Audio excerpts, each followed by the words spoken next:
pero vamos a hablar de neoplasia renal y de vías urinarias, que es el tema que nos compete el día de hoy. Es muy importante que lo sepamos. ¿Por qué? Porque son muy comunes, sobre todo en varones, y la prevalencia de estas enfermedades. Entonces, bueno, normalmente vamos a hablar primeramente de órgano por órgano. Normalmente las neoplasias se dividen en neoplasias renales, neoplasias de uréteres, vejiga y en el caso del hombre, neoplasia prostática, ¿no? Entonces vamos a comenzar con las neoplasias propiamente del riñón, con neoplasias renales. Se van a dividir en dos, en tumores benignos y tumores malignos. Vamos a mencionar los tumores benignos a grandes rasgos. Los más comunes son el famoso oncocitoma, ¿no? Como podemos ver aquí en la imagen, corresponde al 3 al 5% de los tumores renales.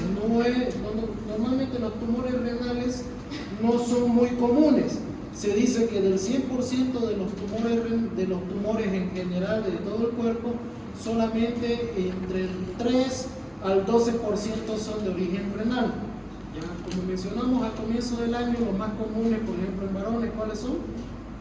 Normalmente son los de próstata, y en el caso de las mujeres son los de cervix uterino y mama, ¿no? Entonces, eso vamos a ir viendo, ¿no? Compuestos por células epiteliales grandes con citoplasma eosinofílico, más común en hombres que en mujeres, suelen ser de unilaterales y solitarios. Estos normalmente tienden a encontrarse en la corteza renal. Recordemos que tenemos el riñón se divide en corteza y médula renal. En la corteza, ¿qué vamos a encontrar? Principalmente el glomérulo renal y algunos túbulos contorneados. Y netamente en la médula renal vamos a encontrar lo que son los túbulos contorneados y los cálices menores, cálices mayores y los túbulos colectores, ¿no? Entonces normalmente se va a encontrar principalmente en la corteza, ¿no? Los síntomas pueden ir desde hematuria y dolor en flanco. Normalmente el primer síntoma es hematuria microscópica y posteriormente hematuria franca o macroscópica. Ya, entonces los oncocitomas son el tumor benigno más común, ¿no? De la neoplasia renal. Normalmente, si vemos en una tomografía, esto se diagnostica principalmente con ecografía, examen general de orina, pero si hacemos una tomografía para diferenciar, porque también puede simular un quiste, entonces solicitamos una tomografía. Esto de aquí vendría a ser el riñón izquierdo, y aquí tenemos el riñón derecho, y si se dan cuenta, este riñón está agrandado, e incluso se ve una pequeña delimitación cortical, que eso vendría a ser el tumor en sí, ¿ya? También nos damos cuenta que son los riñones porque están a la altura de la vértebra L1 en este caso. ¿Ya? Tenemos los otros tumores benignos que son menos comunes, pero tienen características muy importantes. Está el angiolipoma, también conocido como amartoma renal. Se relaciona con dos enfermedades: esclerosis tuberosa y linfangioleiomyomatosis. Estas dos enfermedades son enfermedades autoinmunes y normalmente tienen un componente genético, ¿ya? En otras palabras, si ustedes tienen cualquiera de estas dos enfermedades, tienen el riesgo de manifestar angiolipoma. En una persona común y corriente que no tiene estas enfermedades, no van a sufrir de amartoma renal, ¿ya? Normalmente son unilaterales y rara vez son bilaterales, como aquí observamos. Los dos riñones, y casualmente los dos riñones tienen el amartoma renal. El 25% de los casos pueden romperse espontáneamente y producir sangrado retroperitoneal. Por ejemplo, en la bibliografía dice que se ha visto casos donde, digamos, un paciente estaba tranquilo jugando con sus compañeros, con otros amigos, un partido de fútbol, me imagino que americano porque la bibliografía es estadounidense, y aparentemente recibió un codazo en esta región de lumbar. Al momento no sintió nada, pero después posteriormente empezó a hacer shock hipovolémico, empezó a manifestar lo que eran lesiones purpúreas a nivel de los flancos. Ya después le hicieron esto y resulta que había tenido una amartoma renal, ¿no? Que casualmente se fracturó y produjo un sangrado abundante.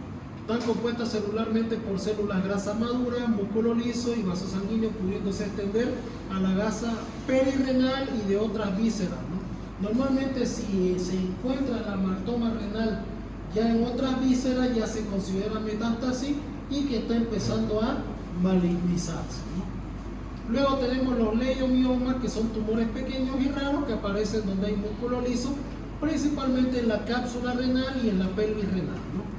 No son tumores de músculo liso principalmente. Hemangiomas, que son un poco más comunes, son pequeños tumores vasculares unidos, pudiendo producir tumores múltiples en casi el 12% de los casos. Un hemangioma, en otras palabras, es un ovillo capilar.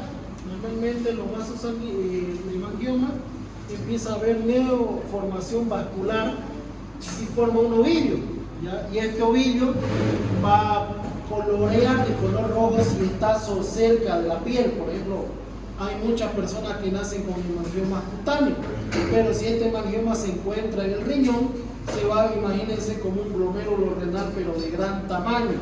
Y el problema con esto, como están bien vascularizados y bien nutridos, tienden a crecer con el pasar de los años, ¿ya? Entonces, pueden producir hematuria por el mismo hecho de que son ovillos capilares y pueden sangrar en abundancia. Se diagnostica por angiografía, TAC o resonancia magnética, ya que en la ecografía no se va a poder diferenciar fácilmente. Y normalmente en la TAC van a tener que solicitar la contrastada, que al momento de pasar el contraste, este hemangioma se va a teñir con el contraste y va a resaltar el resto del parénquima renal.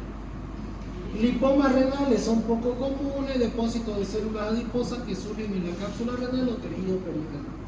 Y luego tenemos algo muy importante, que se podría decir de los tumores benignos, es el más molesto y el más peligroso, el tumor de las células yuxtaglomerulares. Si recordamos, las células yuxtaglomerulares tienen varias funciones, entre ellas producir la renina. Entonces, este tumor de células yuxtaglomerulares, si producen renina y es un tumor, va a producir en mayor cantidad de renina. ¿Y esto qué va a desencadenar en el paciente si hay un aumento de la producción de renina?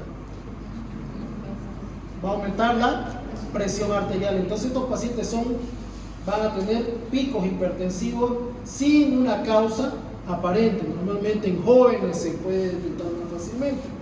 Normalmente estos van a producir hipocalemia, hiperaldosteronismo, renina elevada, y normalmente esto cura con el tratamiento quirúrgico. Hay que resecarlos de entrada. Son muy raros y están encapsulados en la corteza renal. Bien, aquí tenemos un hemangioma renal, ¿no? Normalmente pasan el contraste por la arteria renal, o bueno, en una vena común y corriente. Aquí entra el contraste por la arteria renal, y una vez que pasó el contraste queda impregnado donde hay mayor aglomeración de vasos sanguíneos. En este caso aquí está el ovillo del hemangioma, comparando con el riñón izquierdo, ¿no? Que no tiene el hemangioma. Ahora esto de acá que se está tiñendo es la pelvis renal del riñón izquierdo, que es por donde va a eliminarse la orina y el contraste. En cambio aquí la pelvis renal no se tiñó adecuadamente. ¿Por qué? Porque hay un hemangioma previo a eso, ¿ya? Aquí tenemos el mismo hemangioma visto in situ o en vivo. En este caso, al hacer un corte longitudinal, este hemangioma va a producir cavernas como la tuberculosis, y estas cavernas son las que sangran y producen la hematuria franca en este tipo de pacientes. Luego tenemos lo que son los lipomas renales. Ya aquí tenemos los lipomas renales, son tumores de tejido adiposo o tejido graso, que normalmente no son malignos, pero sí puede regenerar a veces un poco de dolor dependiendo del tamaño. Y bueno, aquí tenemos un tumor de células yuxtaglomerulares que, como dice, se encuentra encapsulado en la cápsula de la corteza renal. Bien, tumores malignos, vamos a hablar principalmente del adenocarcinoma renal. El adenocarcinoma renal corresponde al 2.8% de todos los cánceres y el 85% de todos los tumores renales. En otras palabras, si hablamos de tumores renales, es más común tener un adenocarcinoma que un oncocitoma, que un lipoma renal. Y si hablamos de los tumores benignos, ¿cuál dijimos que es el más común? El oncocitoma, ¿no? Pero si hablamos de tumores renales en general, el adenocarcinoma es el más común y por ende es maligno. Más predisponente en pacientes de raza negra, principalmente en hombres. Se dice que en hombres es 4 veces mayor que en mujeres. ¿Ya? Entonces, de 4 a 1 es la diferencia de la predisposición entre hombres y mujeres. La etiología es desconocida, pero se señala principalmente al tabaquismo. Al comienzo se creía que era, digamos, por exposición a químicos. Dice que tienen una cierta influencia, pero no se ha logrado corroborar. Pero en el 70% de los pacientes que sufren de adenocarcinoma renal están directamente relacionados con el hábito tabáquico. Entonces, lo único que se puede confirmar es que el tabaquismo también va a desencadenar este tipo de adenocarcinoma.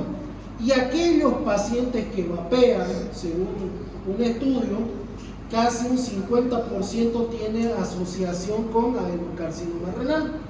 ¿Por qué? Porque es cierto que no tendrán el alquitrán de un cigarro común y corriente, pero los pigmentos que utilizan o los aromatizantes que utilizan estos aparatitos se tienen que eliminar por vía renal y estos son dañosos y pueden predisponer a la formación de adenocarcinoma, ¿no? Aparte de la fibrosis pulmonar, que es mucho más predisponente, ¿no? Se origina en el epitelio tubular renal próximo al de la corte de sello. El sitio más común de metástasis son los siguientes. El más común es pulmón.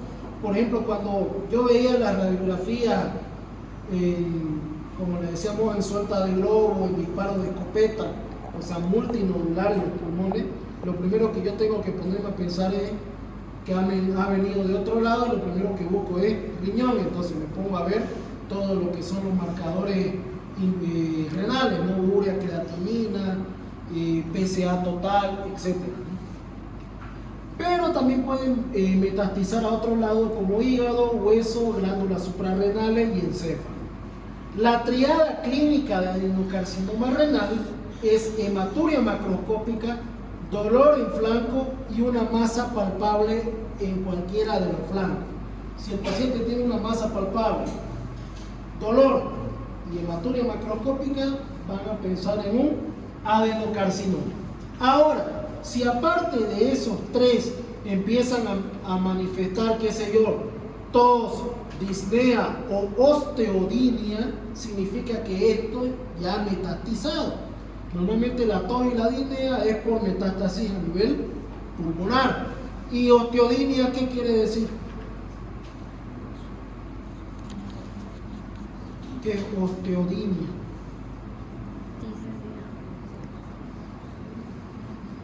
¿Qué es oftalmodinia?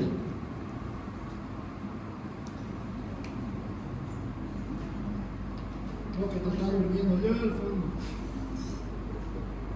Vos, pues, ¿qué es oftalmodinia? ¿Qué es osteodinia? Te voy a decir la oftalmodinia. Oftalmodinia es dolor de ojo, ¿ya? Osteodinia es dolor de hueso. Otodinia, dolor de oído. Acuérdense, porque al año van a haber hartos pacientes en otorrino con otodinia. Y yo me acuerdo igual que la primera vez que escuché el término paciente manifiesta otodinia, yo no me acordaba. Bien. Laboratorialmente estos pacientes tienen anemia normocítica normocrómica. ¿Por qué?